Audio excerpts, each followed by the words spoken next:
자, 여러분 이어서 보겠습니다. 빨리빨리 들으시고. 자, 15번 문제부터 봅니다. 15번 문제 보니까 15번 문제는 요약집 45페이지 참조고요. 요약집 빨리빨리 자리에 앉으시고 거기 얼굴 보여. 저 머리 보인다. 네. 자, 15번 문제 요약집 45페이지 참조고요. 네, 지방세법상 등록에 대한 등록면허세 설명이다. 옳은 것은 그랬는데요. 1번 지문 보니까 여러분요, 금융기관이 갑소유, 자, 부동산의 저당권 설정한 경우에 납세무자는 설정자인 갑이다 그랬는데, 자, 설정 등기 누구라고 그랬습니까, 여러분? 설정 등기 누구예요? 권자. 자, 그래서 설정 등기는 권자, 설정 등기 권자고, 자, 그래서 뭐 저당권 설정 등기 저당권자예요. 저당권자면 채무자예요, 채권자예요? 채권자고, 채권자니까 은행이지. 금융기관, 은행이 납세무자죠. 금융기관, 은행이 납세무자가 됩니다. 그 다음에 뭐 지상권 설정 등기 지상권자니까 토지 소유자예요, 건축물 소유자예요? 건축물 소유자고, 지역권 설정 등기면 지역권자니까 등록세 납세무자가 지역권자니까 요역지 소유자다, 승역지 소유자다, 요역지 소유자고, 임차권 설정 등기할 때 임차권자니까 임대인의 임차인이에요? 임차인이다. 뭐 이런 것도 우리 했잖아요. 설정 등기는 권자고, 그 다음에 말소 등기는 누구다? 말소 등기는 설정자고, 말소 등기는 그 등기 설정자고요. 자, 이렇게 해서 여러분들 요거 등록면허세 납세문자는 재산권 기타 권리 설정 변경 소멸에 관한 사항 공부에 등기 등록할 때 등록을 하는 자인데, 등록을 하는 자라는 것은 외관상 등기 권리자를 말하는 것이지 사실상 권리자일 것을 요하지 않고요. 이런 것도 배웠습니다, 우리가. 그래서 등기 권리자다 보니까 설정 등기권자입니다. 금융기관이고요. 2번 증여를 원인으로 취득하는 경우, 원인으로 하는 부동산 등기 경우 증여 계약일부터 3개월의 신고 납부해야 한다. 자, 우리 등록면허세는 상속 증여 포함해서 언제까지요? 등록하기 전까지입니다. 기간 나면 안 되죠, 원칙적으로. 등록하기 전까지. 그래서 상속 증여 포함해서 등록하기 전까지지. 이거 증여 계약일부터 3개월 아닙니다, 여러분들. 등록하기 전까지 신고 납부합니다. 3번 지방세기본법 중에 따른 취득세 부과 제척기간에 경과한 물건의 등기는 취득세는 과세되지 않지만, 그렇죠? 제척기간 만료했으니까. 그런데 취득을 원인으로 하는데도 등록에 어떻게 한다? 이런 경우에는 포함한다고 그랬습니다. 그래서 등록면허세 등록에는 포함된다. 맞잖아요, 여러분들.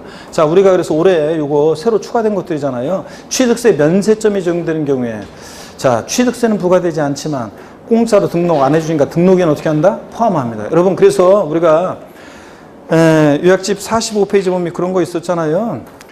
취득을 원인으로 하는 등기 등록 내용은 어디로 갔어요? 취득세로 갔잖아요. 옛날 등록세에서 취득을 원인으로 하는 등기 등록 내용은 취득세라고 하고, 취득과 무관한 그 외의 사항, 재산권 기타 권리의 설정 변경 소멸에 관한 사항이 등록면허세로 왔잖아요. 자, 그랬는데 취득을 원인으로 하는데도 등록에 예외적으로 포함되는 게 있었는데 네 가지가 있었잖아요. 그래서 잘 주의라고 그랬는데, 광업권, 어업권 취득에 따른 등록이라든가, 어업권, 광업권을 원시 취득할 때는 취득세가 면제될 때, 그럴 때 취득세는 과세되지 않지만 등록에 포함되고, 외국인 소유의 취득세 물건의 연부 취득에 따른 등기 등록이라든가, 또 취득세 부가 제척기간을 만료한 경우 취득세는 부과되지 않지만 등록면허세는 과세가 됩니다. 취득세 면세점이 적용되는 경우에 취득세는 과세되지 않지만 등록면허세는 어떻게 한다? 과세된다고 그랬습니다. 요약집 45페이지 나와 있어요, 여러분들. 그거. 그래서 3번이 정답입니다.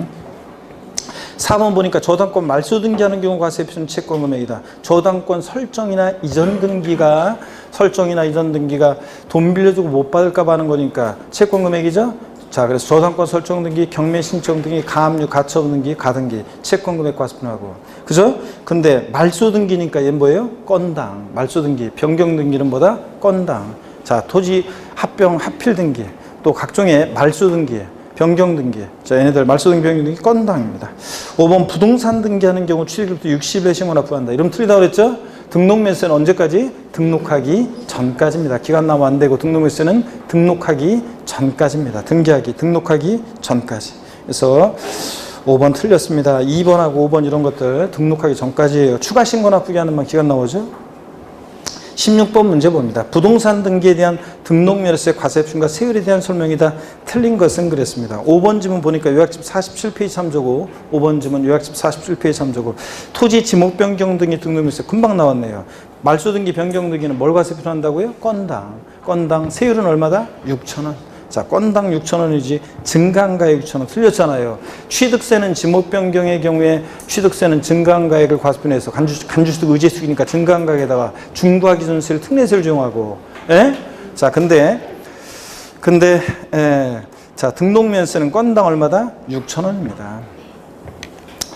자, 그 다음에 1번 지문 감가상각의 사유로 변경된 가액을 과세표현할 경우에 등기등록일 현재 법인장부나 결산서 등에 의해서 증명되는 가액을 과세표현한다. 맞잖아요. 취득세는 취득 당시 가액을 기준으로 하고 등록면허세 여기를 보세요. 등록면허세는 등록 당시를 기준으로 하잖아요. 취득 당시 1억이었는데 등록 당시 만약에 1억 2천이 됐다. 그러면 등록면허세는 등록 당시 요 변경된 가액을 과세표현한다고 그랬잖아요. 등록 당시 변경된 가액. 취득세는 취득 당시지만 등록면허세는 등록 당시이기도 하니까. 그래서 등록 당시 변경된 가액을 과세표현하잖아요.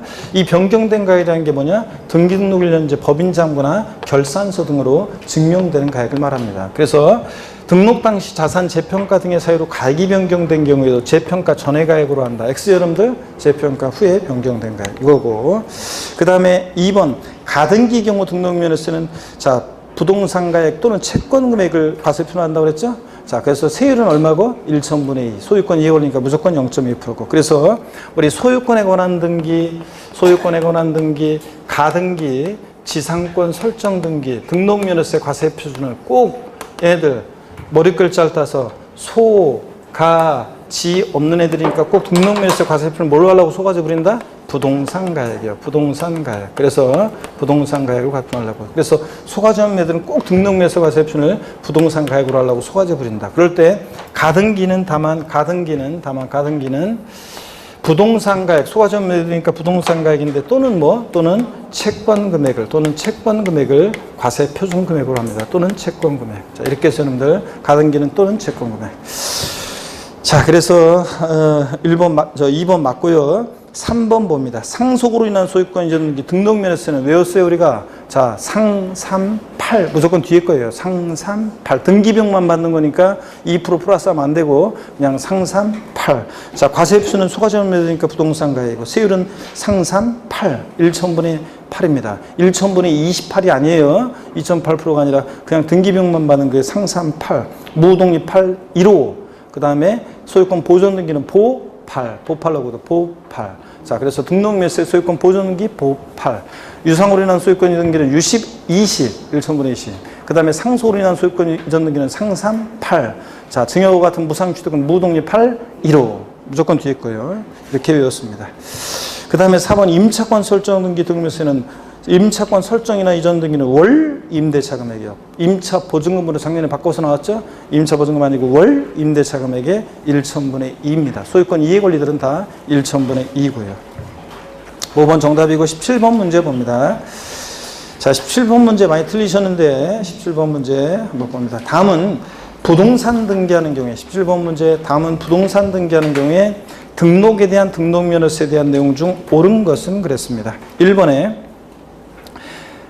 등록을 하려는 자가 신고 의무를 다하지 않은 경우에 등록면허세 산출세액을 등록하기 전까지 납부했을 때는 신고하고 납부한 것으로 보죠. 그때 무신고, 과소신고 가산세는 적용하지 않는다고 그랬습니다. 신고한 것을 보니까. 근데 무신고 가산세는 부과된다. 틀렸죠? 이미 기출됐고 똑같이 기출지문이고 한 2번 나왔습니다. 3번 나왔네요. 3번. 자, 그래서 반드시 알아두셔야 되고 등록면허세는 1번 요게 결론적이라 했잖아요. 등록면허세는 등록하기 전까지 신고할 자가 신고하지 않았어도 자, 등록하기 전까지 납부하면 신고하고 납부한 것을 보기 때문에 무신고 과소신고가산세 적용하지 않는다. 부과한다 틀렸고 2번 요약집 48페이지 참조고요. 등록면허세를 비과세 받은 후에 당해 부동산이 등록면허세 과세 대상이 된 경우에 사유 발생일은 며칠이요? 30일 이내에. 자, 등록면허세 신고 납부해야 한다. 맞잖아요, 여러분들. 우리가 취득세나 등록면허세나 추가 신고 납부기 위한 취득 후, 등록 후 과세 대상이 되거나 또 추징 대상이 되거나 또는 중과 대상이 됐다. 처음에 표준세율 대상이 됐다. 그러면 그 중과 대상이 된 날 사유 발생일은 며칠? 30일 이내, 60일 아니고. 이미 납부한 세금 공제 줄 때 가산세는 포함한 금액, 제외한 금액, 제외한 금액을. 여긴 그 얘기는 없지만 가산세 제외한 금액. 보통징수의 신고 납부에 신고 납부한다는 거. 30일 가산세 제외 신고 납부 꼭 확인하라고 했잖아요. 2번 맞습니다. 정답이고 3번 부동산 등기 등록명세 납세지는 원칙으로 부동산 소유자 주소지다. 아이고 지방세는 납세지 어디로 합니까? 물건 소재지 부동산 소재지요. 주소지 아니고 부동산 소재 지방세는. 4번 등록면허세 과세 표시는 취득 당시 가액으로 한다. 등록면허세는 취득 당시 가액으로 한다. 그래서 자 취득세는 취득 당시 가액인데 등록면허세는 과세 표시 뭐라고요? 등록 당시 가액으로 한다 그랬습니다. 등록 당시 신고하는 가액, 등록 당시 시가표는 이렇게 등록 당시 가액이에요. 결정적인 취득세랑 과세 표시는 차이점이잖아요. 둘 다 신고 납부하는 세금이니까 원칙 신고하는 가액, 예외적으로 시가표액, 국수공판법 같은 객관적인 취득은 사실상 취득가액으로 하는데 결정적인 차이점은 취득세는 취득 당시 가액이고 등록세는 등록 당시 가액이고. 5번 대도시 단 대도시 중과제업종은 중과세잖아요. 대도시 중과제업종이라는 게 은행업, 유통업, 첨단업종, 사회간접 자본시설, 의료업, 할부금융업, 방송업 뭐 이런 거라고 했잖아요. 예? 대도시 설치 불가피한 업종은 중과세지 않고. 그래서 법인 설립하거나 지점분 사업 설치하거나 전입 등기 같은 거 할 때 자 등록면허세는 표준세율의 100분의 300에서 중과세에서 100분의 200을 뺀 세율 중에요? 아니잖아요. 이건 취득세가 그렇고 등록면허세는 그냥 간단하게 표준세율 몇 배? 3배 중과세입니다. 이거 비교해서 제가 몇 번 적어드렸어요. 여러분 보세요, 여러분들. 예. 자, 우리가 대도시 내 중과세 몇 번 비교해드렸습니다. 취득세가 등록면허세, 대도시 내 중과세. 취득세는 헷갈리지 말라고. 자, 대도시 내 중과세 보면 취득세하고 등록면허세 비교해보면 취득세는 대도시 내에서 법인 설립하거나 그 다음에 지점분 사무소 설치하거나 그 다음에 또 대도시 바깥에 내로 법인을 전입하거나 자 하면서 대도시 내에 있는 부동산을 취득할 때 대도시 내에 있는 부동산을 취득할 때 취득세는 중과세하는 거죠. 등록면허세는 설립 등기, 전입 등기, 설치 등기, 등기만 하는 거고요. 그럴 때 자 중과세율 어떻게 중과세하느냐? 중과세율을 보면 취득세는 대도시 내에서 부동산 취득할 때 대도시 내 중과세 표준세율의 3배한 세율에서 중과기준세율의 몇 배요? 예? 몇 배? 2배를 뭐예요? 뺀 세율로 중과세 했잖아요. 대도시 내 중과세. 근데 등록면허세는 법인 등기 표준세율의 몇 배로 중과세? 3배로, 2배로 바꿔서 나오기도 했어. 간단하잖아요. 그 다음에 작년 시험에 나온 게 이거였는데 등록면허세에서 대도시 법인 설립 등을 할 때 중과세 제외되는 경우가 있었죠. 대도시 중과 제외업종이라고 해서 대도시 설치 불가피한 업종, 대도시 내에서 설치 불가피한 업종이요. 불가피 업종은 자 중과세 한다 안 한다? 안 한다. 자, 안 한다 그랬습니다. 그래서 그런 게 어떤 거냐? 교재 기본서 보면 몇 페이지 걸쳐 나오잖아요. 은행업, 유통업, 첨단업종, 사회간접자본시설, 의료업, 또 그 다음에 뭐 할부금융업, 종합 유선방송업 뭐 등등 이런 것들. 예? 자, 그래서 이런 것들은 중과세 하지 않습니다. 다 지방으로 내려가면 되니까. 자, 그 다음에 계속 이어서 봅니다. 이어서 보시면 그 17번 문제. 자, 그래서 2번 정답이고 18번 문제 봅니다. 토지에 대한 재산세 설명이 다 틀린 것은. 문제가 이제 토지에 대한 거예요. 항상 문제를 풀 때 문제를 잘 봐야죠. 뭘 지금 얘기하고 있는지. 토지에 대한 재산세인데요. 1번 봅니다. 지적공부에 등록되지 않은 토지도 과세 대상으로 한다. 그렇죠? 자, 실질과세는 직상 등기되지 않아도 등록되지 않아도 허가받지 않아도 과세가 되니까. 2번 요약집 61페이지 참조고요. 이거 틀리면 안 되는데 18번 문제 같은 건 그죠? 그래서 국가가 1년 이상 공용 또는 공공용에 사용하는 재산에 대해서는 무상 사용할 때 비과세지 유료로 사용한다. 내 빌딩 임대료 내면서 꼬박꼬박 사용해요. 국가 자체가. 그럼 당연히 재산세 부과되겠죠? 무상 사용할 때가 비과세, 염치도 없이 재산세라고 만드니까. 유상무상을 불문하고 부과하지 않는다. X입니다. 무상 사용할 때만 비과세입니다. 정답이고 3번 분리대상 토지는 비례세율 분비, 종합합산과 별도합산 대상 토지는 누진세를 적용하여 종류별로. 자, 토지 소재지 관할하는 지방세니까 당연히 물건 소재지죠. 시군구에 납부한다. 맞잖아요. 그래서 분비는 종로에 갔더니 별로였더라. 맞고요. 4번 과세표준은 과세균련제 시가표준액에. 자, 토지 재산세 과세표준은 시가표준액에 바로 갚으면 게 아니라 토지 시가표준액은 개별 공시가인데 이 시가표준액에다가 반드시 뭘 곱한다? 공정시장가액 비율. 토지 건축은 몇 프로? 70% 곱한 금액입니다. 맞죠, 여러분들? 네. 5번 납부기간은 토지니까 토지분 재산세 납기는 언제입니까? 9월 16일, 9월 30일까지. 맞습니다. 19번 문제 봅니다. 19번 많이 틀렸는데요. 다음은 재산세를 설명한 것이다. 틀린 것은 그랬습니다. 5번 지문 바로 볼게요, 여러분들. 요약집 58페이지 참조고, 우리 여러분들 틀림없이 이거 특강할 때 이거 고르게 돼 있었던 것 같은데 틀림없이 이거 자 조식기 특강할 때도 요약집 58페이지 참조고요. 요약집 58페이지 참조고 권리 변동이 있는 경우로서 권리 변동이 있거나 재산 상태 변동이 있을 때 과세 기준일까지 등기가 이행되지 않았다. 그러면 공부상 소유자가 계약서 첨부해서 시장군수한테 신고해 주게 돼 있잖아요. 그럴 때 요거 사유 발생일부터 10일 이내예요? 아니지. 항상 재산세는 언제부터야? 과세 기준일로부터. 과세 기준일 6월 1일로부터 10일 이내에 신고해야 한다고 얘도 맨날 적어드렸는데 6월 1일부터 10일 이내, 6월 10일까지 신고해야 하며 이 경우 무신고의 경우 가산세 적용된다 안 된다? 안 된다. 재산세는 이런 건 징수 편의를 위한 신고이기 때문에 자 정확한 납세무자를 파악해서 징수하기 위한 징수 편의를 위한 신고라 이런 신고 안 해도 가산세는 적용되지 않는다. 재산세는 어떤 경우에도 가산금만 적용되지 가산세가 적용될 수 없는 조세다. 그랬잖아요. 자, 그래서 요거 과세 기준일로부터 10일 이내. 자, 또는 뭐 상속 개시된 재산인데 상속 등기 안 됐을 때 주된 상속자가 또는 신탁 재산일 때는 수탁자가 또 종중 재산인데 개인 명의로 등재됐을 때는 공부상 소유자가 이런 거 신고해 주게 돼 있잖아요. 과세 기준일로부터 며칠? 10일 이내예요. 사유 발생일부터 10일 이내 이렇게 바꾸면 그럴듯하다고 내가 분명히 얘기했어요. 몇 번이나. 자, 그래서 요거 과세 기준일로부터 10일 이내입니다. 5번 틀렸고요. 1번 지문 동일한 재산이 둘 이상 세율당할 때는 그중 높은 세율을 적용한다. 이런 규정이 재산세에 있었다가 작년에 삭제됐다고 그랬잖아요. 예? 그래서 무조건 높은 세율 적용하면 우리한테 불리하잖아요. 그래서 지금은 그게 삭제됐기 때문에 이제 그중 높은 세율을 무조건 적용하는 것은 아니다. 맞죠, 여러분들? 예. 2번 1구 건물이 겸용주택이다. 재산세에서 1동 건물이 겸용주택일 때는 쿵쿵따 쿵쿵따리 쿵쿵따 취득세 재산세 면적 비례 주거만이고 1구의 건물이 겸용주택일 때 항상 뭘 기억해? 50% 주거용 상면적이 100분의 50 이상이면 주택으로 보고요. 맞죠? 50% 안 되면 주거분만 주택 50% 이상이면 주택으로 보고 그래서 항상 1구 건물 나면 재산세 겸용주택은 50%.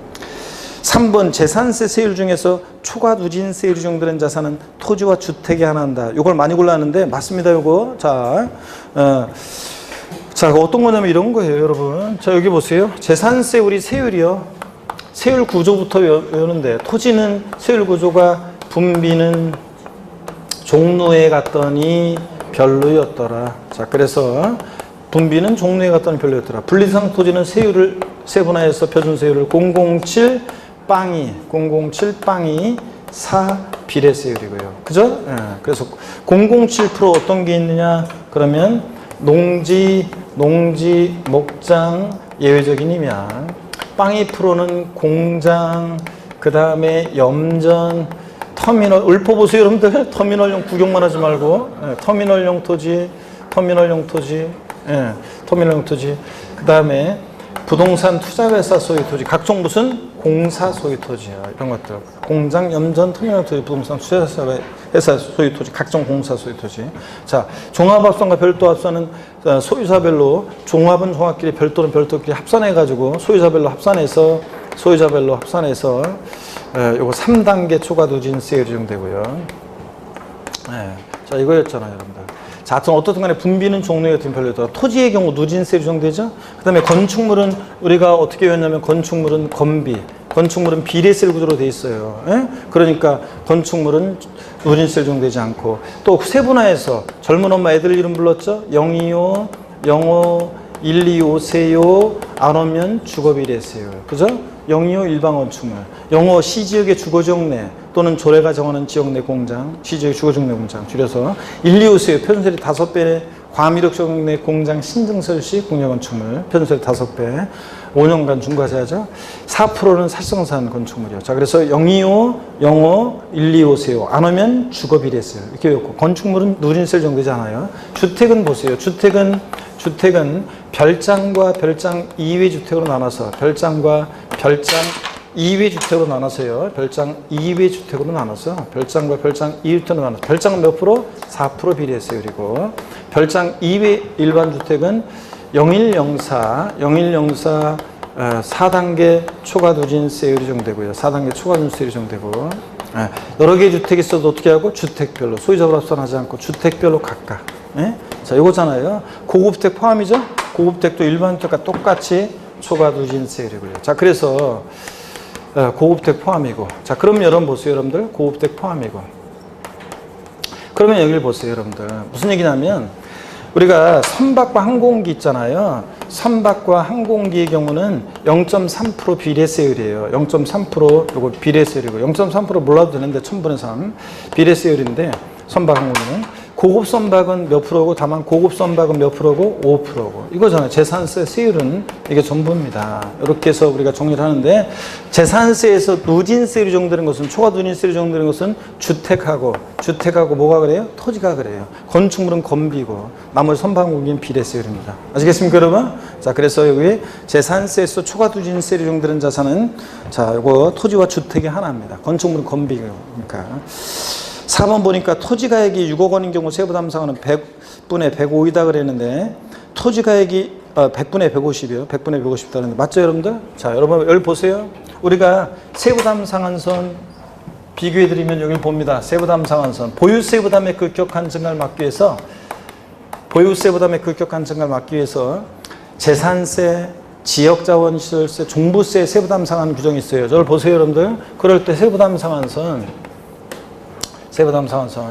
그럴 때 재산세는 세부담상한선이요. 토지 건축물은 부자들이니까 공시가격 3억이든 6억이든 관계없이 뭐 초과했든 관계없이 무조건 전년도세액이 몇 프로를 못 넘게? 150%. 전년도에 어떤 토지나 건축물에 대해서 재산세 10만 원 냈고 올해 19만 3천 원 계산됐다. 얼마를 납부해? 15만 원. 이게 세부담상한선이잖아요. 근데 주택은 서민들과 관계되어 있으니까 세분화돼서 공시가격에 따라 3억 원 이하는 105%. 3억 초과 6억 이하 6억까지는 110. 자, 6억 초과하면 130. 150 아니고 130. 근데 종부세는 부자들이다 보니까 주택분이든 토지든 부자들이다 보니까 무조건 몇 프로입니까, 여러분? 150%입니다. 전년도세액이 150% 못 넘게 하고. 그잖아요, 여러분들. 그래서 재산세에서 토지 건축물은 공시가격 관계없이 부자들이니까 무조건 150%. 주택만 서민들 관계돼 있으니까 3억 원이야 105%. 3억 초과 6억이야 110. 6억 초과하면 130입니다. 아셨죠, 여러분? 자, 그래서 이거 4번 맞고요. 5번 정답입니다. 자, 20번 문제를 많이 틀렸어요, 여러분들. 20번 문제를 또 아니구나. 20번 문제가 아니구나. 20번 문제 아니구나. 자, 재산세를 부과하는 경우에 비례세율이 정되는 토지는 그랬습니다. 재산세 비례세율이 정되는 토지. 분비는 종로에 갔더니 별로였더라니까. 뭘 고르라는 얘기예요? 분비. 분리대상 토지를 고르라는 얘기잖아요. 분비. 그잖아요, 여러분. 자, 그래서 몰랐어도 이제 알고 확실하게 익혀가지고 실전에서만 안 틀리면 되는 거예요. 그래서 합격하면 그냥 끝장이야. 그러면 이제 뭐 과거는 묻지 않아요. 사람들이 내가 분명히 맨날 얘기잖아요. 시험은 과거를 묻지 않습니다. 내가 과거에 몇 점을 모의고사 때 몇 점을 맞았는지는 중요하잖아요. 자, 합격하느냐가 중요한 거죠. 합격하면 누구나 다 인정해주고 합격 못하면 아무도 인정 안 해주고 그게 냉혹한 현실이라고 그랬잖아요. 과정은 중요하지 않습니다. 자, 무조건 합격하는 게 중요하죠. 그래서 자, 여객자동차 터미널용 요약집 57페이지 참조고 요약집 57페이지 참조고요. 여객자동차 터미널용 토지. 자, 공장, 염전, 터미널용 토지, 부동산 투자회사 소유 토지, 각종 공사 소유 토지. 터미널용 토지는 뭐예요? 빵 2% 조율분리. 그러니까 뭐예요? 분비. 비례세 구조로 되어 있습니다. 그래서 1번이 정답이고 나머지 2번 운수회사의 차고용 토지, 자, 레미콘 제조업용 토지, 견인된 차 보관용 토지, 자동차 운전 교육장 토지, 뭐 유통단지 안에 유통시설용 토지, 물류시설용 토지, 야적장, 컨테이너 장치용 토지, 또 이런 거 있었잖아요. 법인묘지용 토지, 견인된 차 보관용 토지, 또 회원제 골프장이 아닌 골프장에 원형이 보존되는 임야, 뭐 방송국, 체육관 등의 부설 주차장 토지, 박물관, 미술관, 동물원, 식물원 등의 야외 전시장용 토지, 레미콘 제조업용 토지, 업종의 특성들이 다 뭐라고 그랬습니까? 공지를 필요한 업종들이죠. 일정 면적까지는 다 사업용 토지로 봅니다. 그래서 별도 합산 과시합니다. 2번부터 5번까지는 별도 합산이니까 뭐예요? 별로, 누진세 구조로만 되어 있습니다. 별로입니다. 1번만 분비고. 자, 넘어갑니다. 21번 문제 가겠습니다. 21번 문제를 보니까요. 21번 문제. 자, 보겠습니다. 요약집 53페이지 참조고, 수업 시간에 맨날 한 거잖아요. 요약집 53페이지 참조고. 숫자만 바꾼 거예요, 여러분들. 지방세법상 재산세 과세상에서 국토의 계획 및 이용에 관한 법률 규정에 의한 도시지역 내 공업지역에 있는 일반 건축물 바닥 면적이 200이고 그에 따른 토지 면적이 1500제곱미터일 때 종합합산 대상 토지에 해당하는 면적은 그랬습니다. 공업지역의 용도지역에 따른 정비율은 4배다. 이런 거 나오면 일반 건축물의 부속 토지가 기준면적 이내면 별도, 기준면적을 초과한 면적은 볼 것 없이 뭐가 돼? 종합합산. 그럴 때 그 기준면적을 어떻게 계산하냐? 건축물 바닥면적에다가 용도지역에 따른 적용배율을 곱한다고 그랬습니다. 혹시 모르니까 공업지역은 4배, 상업지역은 몇 배? 3배, 일반 주거지역, 상업지역 3배, 준주거지역, 죄송합니다. 준주거지역, 상업지역은 3배, 공업지역, 일반 주거지역은 4배. 잘 모르겠으면 상업지역은 3배, 공업지역은 용도지역에 따른 적용비율 몇 배? 4배. 이거라도 외우라고 했잖아요. 혹시 조건에 안 줘줄까 봐요. 하여튼 바닥면적 200이고 용도지역에 따른 적용비율 4배, 2, 4, 8. 800제곱미터가 기준면적 이내니까 뭐가 되고? 별도. 여기서는 종합합산 면적 구하라고 그랬으니까 전체 1500에서 기준면적 800을 빼니까 나머지 기준면적을 초과한 면적 얼마예요? 700. 그래서 700제곱미터는 종합합산 면적이고 800제곱미터는 뭐고? 별도 합산 면적이고 기준면적 이내니까. 이렇게 한 거라고 그랬잖아요. 산수 문제인데 여러분 몇 번 했고요. 벌써 모의고사도 몇 번씩 뭐 다른 회사 나오고 그러던데. 21번 그래서 2번 정답. 22번 문제를 많이 틀렸어요. 저 거의 다 틀려버렸는데 22번. 자, 보겠습니다. 22번 몇 번이 정답입니까? 5번이 정답입니다. 여러분 한번 볼게요. 다음은 재산세, 납세무자, 토지용 구분 등에 대한 설명이다. 이 중 틀린 것을 모두 고른 것은 지역번호 요약집 53페이지 참조고 요약집 53페이지 참조고 시지역에 주거지역 내 수지하는 입주기 면적을 초과하는 거. 아이고 볼 거 없네. 기준면적을 초과한 토지니까 볼 거 없이 뭐가 돼요? 종합. 원래 이게 시지역에 주거지역, 상업지역에 있고 있을 곳에 있지 않고 기준면적 이내다 그러면 별도 합산인데 기준면적 이내면 기준면적을 초과한 면적이니까 볼 거 없잖아요. 뭐가 됩니까? 앞동네 뭐라고 돼 있던 기준면적을 초과한 토지는 종합합산. 이 기억번 틀렸고. 니은번은 요약집 55페이지 참조고 요약집 55페이지 참조고 과세기를 현재 소유권의 귀속이 분명하지 않아서 사실상 수재를 확인할 수 없을 때 누가 납세문자라고 그랬습니까? 사용자지. 소유권 귀속 불분명하다 두고 사용자. 공부상 소유자를 상대로 소송 중에 있거나 공부상 소유자가 장기간 행방불명일 때 우리는 소유권의 귀속이 불분명하다고 해요. 어디 간지 알 수 없어요. 공부상 소유자는. 그러니까 누구다? 사용자. 니은번 틀렸고. 디귿번 요약집 54페이지 참조고 신탁법에 따른 신탁재산에 속하는 종합합산 대상 토지 과세 방법. 수탁자 고유재산에 속한 토지와 서로 합산하여 과세. 아이고 제가 이거 이 동네에서 25회 시험 전에 같이 개정된 내용 3가지가 있었는데 다 2가지는 시험에 지금 얼굴 비쳤어요. 얘만 얼굴 아직 안 비추고 있다고 그랬잖아요. 수탁자 고유토지와 신탁토지는 왜 합산해요? 합산하지 않습니다. 다만 위탁자별로는 어떻게 한다? 합산해. 위탁자별로는. 그렇지만 수탁자 고유토지와 신탁토지는 합산하지 않습니다. 다 틀렸죠 여러분들? 기억, 니은, 디귿 다 틀렸습니다. 왠지 하나 정도는 옳은 게 있을 거야 이러지 말라고 했습니다. 다 틀렸습니다. 5번 정답. 23번 문제 봅니다. 재산세에 관한 설명이다. 틀린 것은 그런데 보통 징수 방법으로만 징수하며 그죠? 어떤 경우에도 가산세는 적용되지 않는다. 아까도 나왔었잖아요. 2번 집은 요약집 57페이지 참조고요. 요약집 57페이지 참조고 주택은 자 소유자별로 합산하여. 아니잖아요. 제가 계속 특강할 때도 강조드렸는데 이거 나오고 주택은 어떻게 합니까? 주택별로. 소유자별 합산이 아니라 주택별로. 여러 개 주택이 있어도 동일한 신고 하나 구역인데 2채 이상의 주택이 있어도 각각 계산합니다. 주택별로 당연히 주택의 건물과 부속 토지는. 이건 어떻게 한다 그랬어요? 주택분 재산세 계산할 때 건물과 토지는 어떻게 한다? 합산하여. 한 과세표액에. 구분 계산안이 아니라 뭐라고요? 합산한 과세표액에. 건물과 토지 합산한 과세표액에 대해서 4단계 0104 4단계 초과 누진세를 정합니다. 틀린 것은 소유자별 합산 땡. 구분 계산안 땡입니다. 자, 주택은 어떻게 한다고? 여러 개 주택이 있을 때 주택별로. 또 주택분 재산세 계산할 때 건물과 토지는 2인 이상이 소유하던 주택의 건물과 토지 소유자가 다르든 주택은 건물과 토지는 어떻게 하고? 합산한 과세표액에 주택세를 정합니다. 건물과 토지 합산한.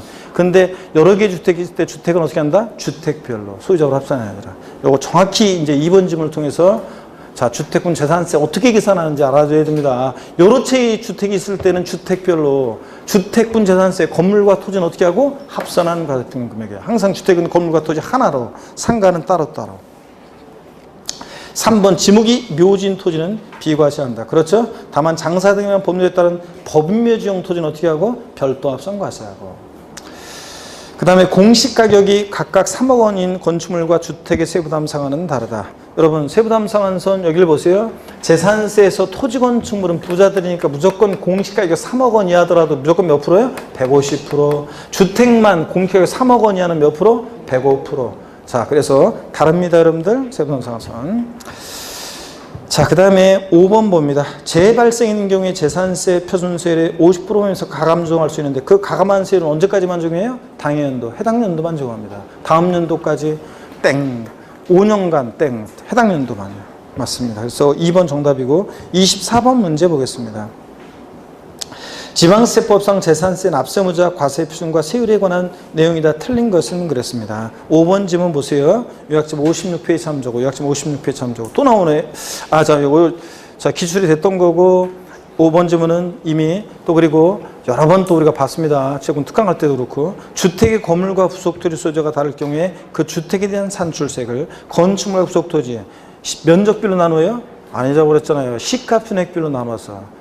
원래 주택은 건물과 토지 하나로 평가하는데 공시가격을 이런 경우에는 건물과 토지 시가편액별로 나눠서 6대4의 비율이다. 그럼 나온 세에 대해서 6대4의 비율로 시가편액별로 나눠서 그 소유자를 납세무자로 본다고 그랬잖아요. 건물은 건물, 토지는 토지 소유자. 그래서 여러분들 그래서 이거 건물과 토지 면적 비율이 아니라 시가편액별로 나눕니다. 5번 틀렸고요.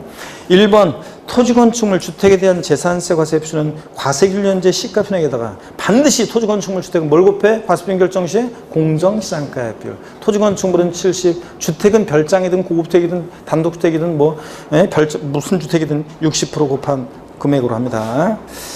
2번 법인이 소유하는 재산의 과세표준은 개인 소유와 구별 없이 항상 재산세 과세표는 개인 소유, 법인 소유 구별하지 않고 항상 지자체장이 무엇으로 자, 과표 결정에 시가편액으로. 항상 지자체장이 세금 계산할 때 지자체장은 무엇으로 세금 계산해? 시가편액으로. 자, 그래서 맞습니다. 그게 토지 건축물 주택이면 이 시가편액에다가 공정시장가액을 곱하는 거고요. 분리대상 토지는 뭐라고요? 분비. 일반 건축물은 뭐예요? 건비. 자, 우리가 그거잖아요. 5번 정답이고 25번 문제 보겠습니다. 25번 문제. 국내 소재 부동산에 대한 종부세법상 종부세에 관한 설명이 다 틀린 거 그랬습니다. 다른 곳에서는 25번 요것도 많이 틀렸어요. 요걸 많이 틀렸는데. 자, 종합부동산세 문제잖아요. 1번 토지에 대한 종부세 납기는 매년 9월 16일부터 9월 30일까지다. 요약집 70페이지 참조고. X잖아요. 종부세는 토지분이든 주택분이든 뭐 주택분의 절반은 7월달, 나머지 절반 9월달 이러면 틀려요. 재산세가 헷갈리면. 재산세는 대상 종류에 따라 납기가 다르지만 종부세는 토지분이든 주택분이든 무조건 언제다? 12월 1일부터 15일까지입니다. 1번 정답. 2번 지방세법상 살성산에 해당하는 별장과 분리대상 토지는 대상이 아니고 3번 법령이 정하는 합산배제 주택과 거주택 한 채만 보유하고 있는 경우에 1주택만을 보유하는 것으로 봐 연령별 보유기한별 세액공제를 적용받을 수 있다. 여러분 종부세에서 1세대 1주택자는 과세 표준 결정 시에 기초공제 3억 원 받을 수 있고 연령별 보유기한별 세액공제를 받아요. 1세대 1주택자만. 그 1세대 1주택을 판단할 때 주택수 계산에 등록 문화재주택이나 합산배제 신고한 임대주택은 주택수 계산에 포함해야 하나요? 안 해요. 집이 세 채여도 거주주택 하나, 합산배제 신고한 임대주택 하나, 자, 등록 문화주택 하나. 그러면 집이 세 채여도 몇 주택자로 봐? 1주택자로 봅니다. 그랬죠, 여러분들? 그러니까 맞습니다, 이거. 1주택자로 보고요. 4번 종부세는 원칙으로 과세권자 결정에 의해 납세무가 확정되지만 아까도 앞에도 나왔었는데 예외적으로 납세무자가 신고나 선택하면 신고하는 때 납세무가 확정될 수도 있고요. 5번 공장 건축물은 대상이 아니다. 아이고 그냥 공장용이든 상가용이든 고락장용이든 일단 건축물이든 건축물은 종부세 대상이 아니라고 그랬습니다. 26번 문제 봅니다. 고자갑의 종합부동산세에 관한 설명이 다 틀린 것은 그랬습니다. 1번에요. 60세 이상의 직계존속을 동봉역에서 합함으로써 일세를 구성하는 경우에는 최초학과나보다 몇 년 동안은 각각 일세 들어본다고 그랬어요? 그래서 몇 년? 10년 동안. 5년 했다가 올해 바뀌었죠? 10년으로. 혼인함으로 인한 1세대 주택이 됐을 때는, 혼인한 경우에는 1세대 주택이 됐을 때는 혼인한 날부터 몇 년? 5년 동안 각각 1세대로 봅니다. 그래서 혼인한 경우는 5년 동안, 또 노부모 동거병역의 경우는 합가한 날부터 10년 동안은 각각 1세대로 보니까 10년 동안은 1세대 주택자로서 혜택을 받을 수 있다, 이런 거. 그 다음에 3번입니다. 주택분 과세표준금액에 대해서 해당 대상 주택의 주택분 재산세로 부과된 세액은 주택분 종부세 세계세율이 어떻게 한다? 공제한다. 이중과세를 피하기 위해서 종부세 부과 기준에 부과된 재산세 공제한다고 그랬잖아요. 작년 시험에 나온 게, 자, 재산세를 공제할 때, 작년 시험에 나온 게, 50% 범위 내에서 가감 조정할 때 가감 조정된 세액을 적용하고, 만약에 세부담 상한이 적용될 때는 세부담 상한선을 적용한 세액을 공제한다고 하는 건데, 그걸 갖다 작년에 어떻게 바꿨냐. 가감 조정되는 경우에는 가감 조정되기 전에 세액을 공제하고, 세부담 상한선이 적용될 때는 세부담 상한선이 적용되기 전에 세액을 공제한다고 작년에 바꿔서 나왔어요. 아니고보다 가감 적용된 후, 세부담 상한선을 적용한 후에 세액을, 재산세를 공제합니다. 이중과세 피하기 위해서 재산세 공제할 때. 자, 4번 질문 요약집 69페이지 참조고요. 69페이지 참조고. 1세대 2주택자라서, 아유, 이거 답이 아니라고, 나 답 아닌데, 막 그냥 그러면서 그냥 아주 그냥 막 몸부림을 치고 있는데, 나 답이 아니라고. 아니, 그러니까 나 틀렸다고. 나 답이라고. 막 손만 잡아주면 그냥 벌떡 일어서는 애들. 그런 애들 중에 하나잖아, 이거는. 1세대 2주택자로서 해당 주택을 과세현재 3년 보유한 경우에 보유한별 세고. 자, 보유한별 연령별 공제는, 종부세 세액 공제는 1세대 1주택자여야 돼요. 토지분 안 돼요.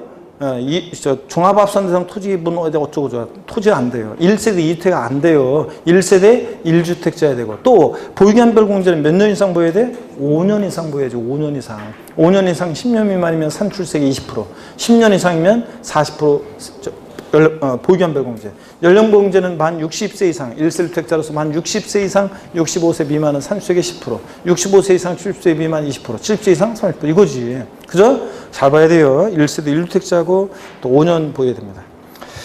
4번 정답이고, 5번 납세지는 갑의 주소지다. 아유, 고소하니까 당연히 문제에서 고소하라고 그랬으니까 당연히 어디입니까? 주소지. 주소지 없으면 고소지.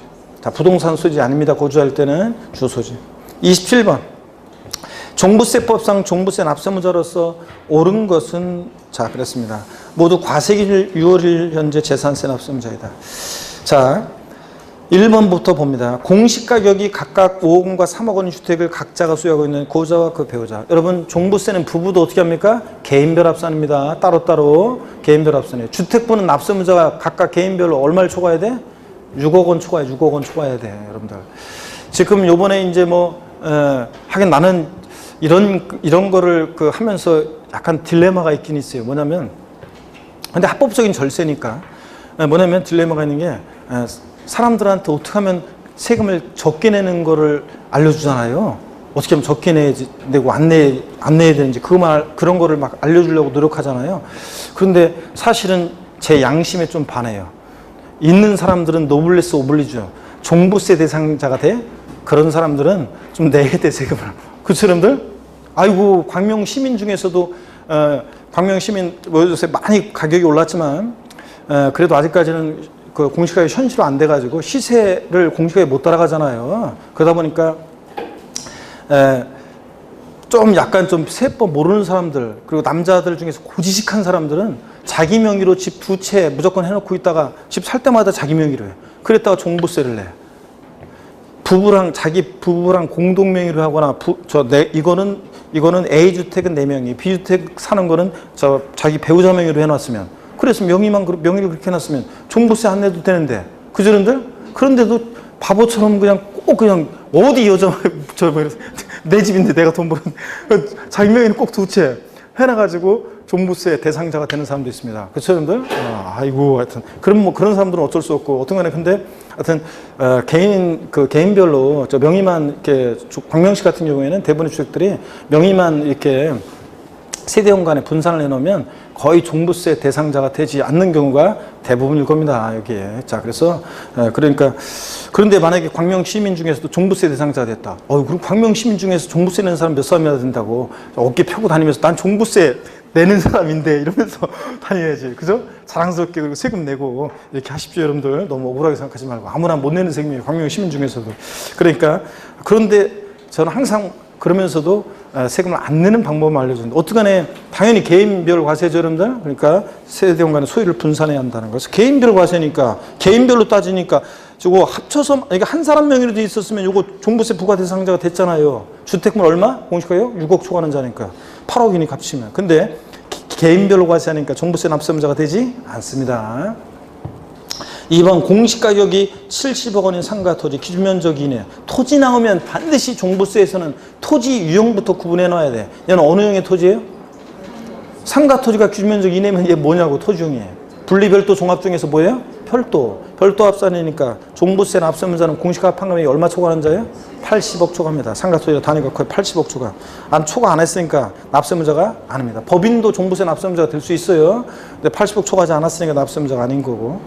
3번 공시가격이 6억 원 도시형 내 녹지 지역에 소지하는 자격 농지를 소유하는 개인. 자, 토지가 나면 토지형을 구분해야 돼요. 자, 농지는 개인 소유 자격 농지는 위치를 봐요. 있을 곳에 있습니까? 예? 도시지역 내라도 개발장구역, 녹지지역 내 농지 한에서는 있을 곳에 있잖아요. 그러니까 뭐가 돼? 분리 대상이니까 종부상이 아닙니다. 분리상이니까. 4번 공시가격이 90억 원인 영업용 건물을 소유하고 있는 단체. 자, 법이나 단체도 납세자가 될 수 있어요. 근데 이건 왜 아니에요? 어떤 건물이든 건축물은 종부상이 아닙니다. 대상 자체가 아니고. 5번 공시가격이 6억 원인 나대지를 소유하고 있는 개인. 토지 나면 토지형 구분해야 돼. 나대지 잡종지는 토지가 뭐예요? 유형이 종합합산 대상 토지니까 얼마? 5억 원 초과하는 자. 그러니까 5번은 납세자가 됩니다. 요약집 66에서 67페이지 참조고요. 자, 맞습니다. 5번 정답. 28번 문제를 보겠습니다. 28번 문제를 보니까요. 28번 문제를 보니까 거주자 갑이 지금 문제를 해설하면서 여러분들 답 맞춘 걸 보니까 그래도 광명이 지금 남아있는 분들은 제가 보니까 역시 내 기대를 저버리지 않고 있어요. 그래서 광명 남아있는 분들은 그래도 역시 잘하고 있고 역시 세법 1주차야 지금 요거를 요렇게 지금 하고 조금 뭐 지금 점수 까른 분도 계시지만 어떠간에 지금 이렇게 전반적으로 이렇게 하고 있다는 거는 광명이 그래도 잘하고 있구나. 그래서 좋습니다.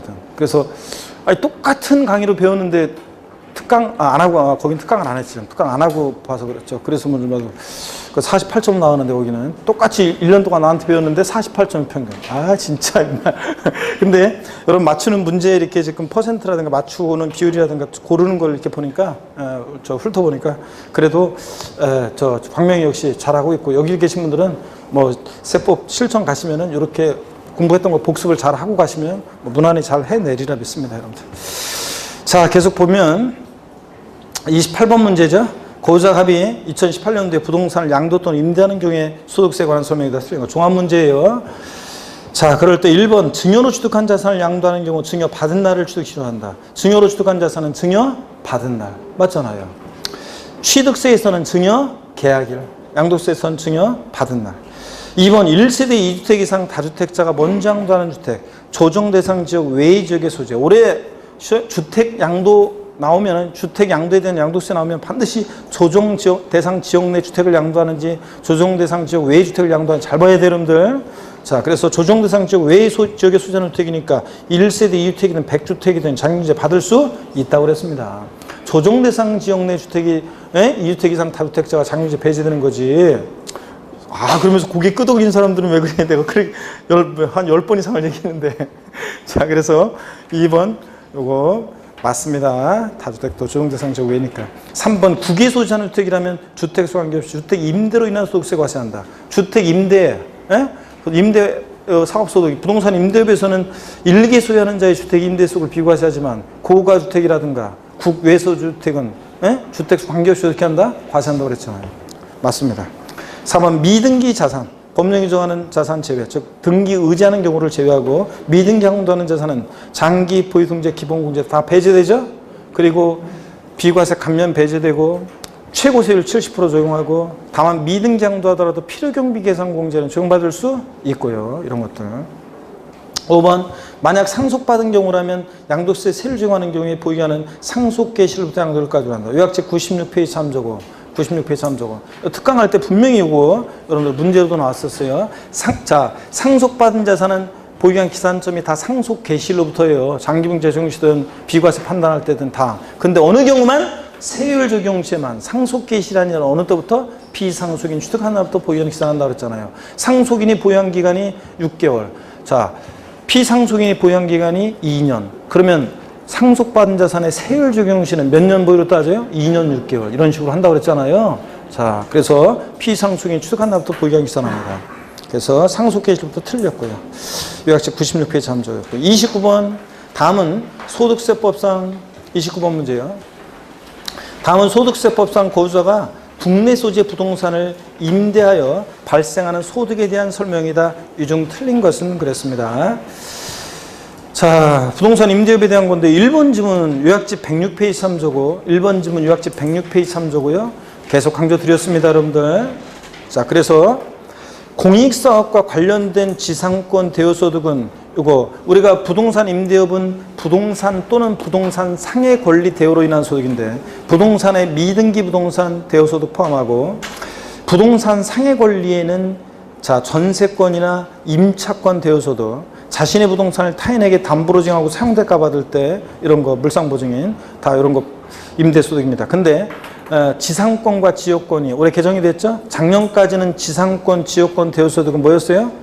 기타 소득이었는데 올해부터 공익사업과 무관한 지상권, 지역권 대여소득은 뭐고? 사업소득이고 공익사업과 관련된 지상권, 지역권 대여소득은 뭐라고요? 기타 소득입니다.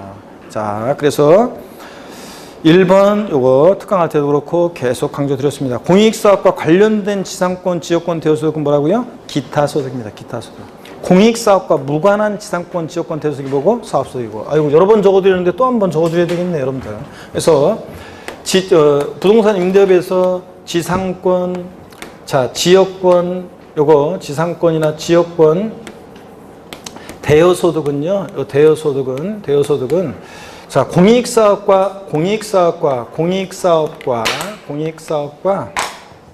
무관한 건지 관계된 건지 잘 봐야 돼요. 문제 나오면 공익사업과 자 무관한 것은 뭐고요? 기타 소득이고 공익사업과 관계된 것 아이고 막 거꾸로 해놨네.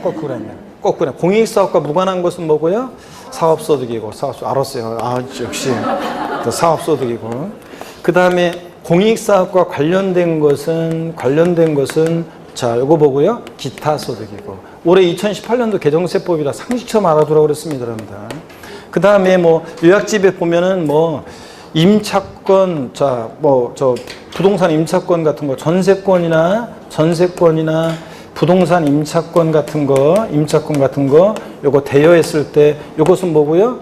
사업소득이고, 부동산 상해 권리로서 사업소득이고, 자, 양도했을 때, 대여했을 때 그 표가 요약집에 보면 다 나와 있잖아요. 나와 있어요, 여러분들. 하여튼 전세권이나 부동산 임차권 대여소득은 사업소득이고, 지상권, 지역권 대여소득이 작년까지 기타소득이었다가 공익사업과 무관한 것은 사업소득인데, 공익사업 관련한 것은 뭐라고요? 기타소득이다. 강조드렸습니다. 그래서 1번 틀렸고요. 정답입니다. 2번 다가구주택은 국세에서 다가구주택은 전체를 뭐라고 그랬어요? 한기주택을 보고 국세에서는. 지방세에서는 재산세 같은 취득세 같은 데서 다가구주택은 지방세에서는 매 한 가구마다 독립한 1기주택으로 보고 국세에서는 전체를 한기주택으로 보대요. 구분 등기된 경우는 각각 1기주택으로 계산합니다. 1기 소유하는 재주택임도 비과세에서 주택수 계산할 때. 3번 과세기한 종료일 또는 주택 양도일 현재 기준시가가 9억 원을 초과하는 고가주택의 임대소득은 주택수 관계없이 1주택이라도 고가주택과 국외소유 주택은 어떻게 한다? 과세합니다. 주택 딱 하나 1기 소유하는 재주택 임대소득 비과세에서 배제되는 경우입니다. 고가주택. 근데 5번 지문을 계속 봅니다. 4번 부동산 임대소득은 총 수익금액에서 필요경비를 차감하여 계산하고 부동산 임대소득의 필요경비 계산은 사업소득의 필요경비 계산 규정을 준용합니다. 맞아요. 5번 갑지분 60%, 을지분 40% 아까 나왔었는데 이 공동소유하는 주택은 지분이 가장 큰 자의 소유로 보아 주택수 계산한다. 그랬잖아요. 자, 부동산 임대업에서의 공동소유주택은 지분이 가장 큰 자의 소유로 계산하되 지분이 가장 큰 자가 2인 이상일 때 각각의 소유로. 예? 그래서 원칙 큰 자의 소유로 계산합니다. 아까 양도소득세에서 공동소유주택은 1세주택 비과세 주택수 계산할 때 지분이 크든 작든 공동소유자 각각의 소유로 주택수 계산하고. 예? 여러분요. 30번 문제입니다. 소득세법상 장기보유등재와 기본공제에 관한 설명으로 틀린 것은 그랬습니다. 1번에 1세대 요약집 93에서 94페이지 3조고 93에서 94페이지 3조고 1세 3주택자가 먼저 양도하는 주택 조정대상 지역 내 소지하며 등기됐습니다. 장기보유등재와 기본공제 적용을 모두 적용받을 수 없다. 그래요 여러분들? 자, 조정대상 지역 내 1세대 2주택 이상 다주택자는 장기보유제 받을 수 없죠? 근데 기본공제는 미등기 양도만 아니면 싹 다 깔아주니까 조정대상 지역 내 다주택이든 비상토지 뭐든 다 기본공제는 미등기 양도만 아니면 받을 수 있습니다. 그래서 기본공제 때문에 틀렸습니다. 1번 정답이요. 2번 미등기 양도하는 토지라면 양도차익이 1억 원이 계산됐다면 양도소 과세 표준 1억 원이다. 미등기 양도하는 자는 장기 보유등재 기본공제 다 배제되니까 가필차당 소기과에서 빼는 게 없으니까 양도차익과 양도소득금에 일치한다고 그랬죠? 그래서 미등기 양도한 자산은 우리가 양도세 계산 가필, 차, 장, 그 다음에 소, 기, 과입니다. 그래서 이렇게 자, 오늘 첫 주 응용 문제도 많고 그래서 오늘 첫 주는 또 길게 쭉 다음 주에는 또 반복돼 나오는 것들이 있기 때문에 시간이 좀 짧게 하는데 오늘은 해설 강의를 좀 길게 해야 되겠네요. 그래서 요거 하고 잠깐 요 30번까지만 하고 잠깐 한 5분만 멀리 가지 말고 한 5분만 잠깐 쉬고 오세요 여러분들. 그래가지고 금방 들어오면은 해설 강의를 또 좀 더 해드리겠습니다. 이거 물론 이제 쭉쭉 그 멈추지 않고 또 화장실 가야 될 거 아니에요 여러분들. 그러니까 집중력 떨어지고 주위에 양도세 중요한 게 많은데 그래서 잠깐 쉬었다가 할게요 오늘. 자, 다음 시간에 좀 짧게 하고 다음부터는 오늘은 조금 어쩔 수 없어요. 자, 가필상 소기과에서 미등기 양도하는 자산은 장기 포획 특별공제와 기본공제가 다 배제되죠. 빼는 게 없으니까 미등기 양도하는 자산은 양도 차익과 양도소득금액이 일치하고 양도소득금액과 과세금액이 일치하죠. 미등기 양도하는 자산은 빼는 게 없으니까 양도차익 곧 뭐가 된다? 양도소 과세표금액이 되고 양도차익 1억이면 과세표금액 얼마고? 1억이고 이런 식으로. 자, 그래서 맞는 지문이고요. 계속 이어서 보니까 3번 지문 법령이 정하는 비상업 토지 등기되고 3년 이상 보유하고 양도하는 경우에 장기 보유 특별공제와 기본공제 적용을 모두 적용받을 수 있다. 여러분 비상업용 토지 장기공제 받을 수 있습니다. 자, 그 조정대상 지역이라고 해서 비상업 토지 배제한다면 틀려요. 조정대상 지역이든 아니든 비상업용 토지 장기공제 받을 수 있습니다. 기본공제는 당연히 깔아주고요. 미등기 양도 아니면. 그 다음에 4번 장기 보유등재는 양도하는 자산별로 각각 공제예요. 10번인 20번이든. 근데 기본공제는 소득별로 각각 연 250만 원 공제하고 파생상품의 경우는 장기공제 대상은 아니지만 기본공제 줄 때 국내와 국외 양도소 금액을 합산해서 1년에 얼마? 250만 원 줍니다. 부동산 같은 애들은 국내와 국외에서도 구별해서 각각 기본공제 받을 수 있는데 파생상품만 국내, 국외 합쳐가지고 얼마? 250이요. 예? 자, 요거. 잠깐 쉬었다가 31번 문제부터 조금만 쉬고 오세요. 31번 문제 해가지고 나머지 해설 드리도록 하겠습니다.